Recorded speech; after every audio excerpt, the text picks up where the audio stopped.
Sobrang naluluha talaga si Senator Lito Lapid nang hindi naman sabing mapagbintangan dahil meron naman talagang ebidensya na siya mismo ay isang pogo mastermind.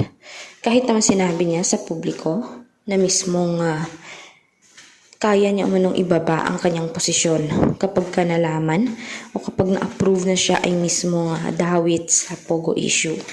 Pero gayon pa man, dahil nga lumabas na nga ang tunay na kulay niya, ay natatakot siya para sa kanyang posisyon.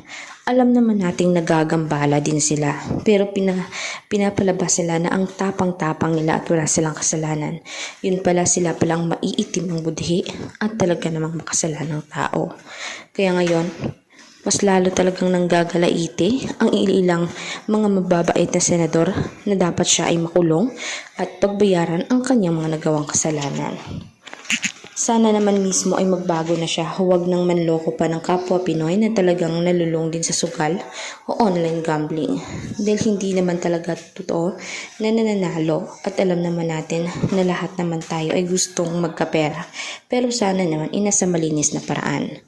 Kayo din ba mga kanetizen? Agree ba kayong makulong sila? Silang 20 katao na nagtatrabaho sa gobyerno? I-komento sa baba ang inyong mga sagot at huwag kalimutan mag-subscribe, i-like at i-share ang ating videos sa public. Salamat mga kanetizen.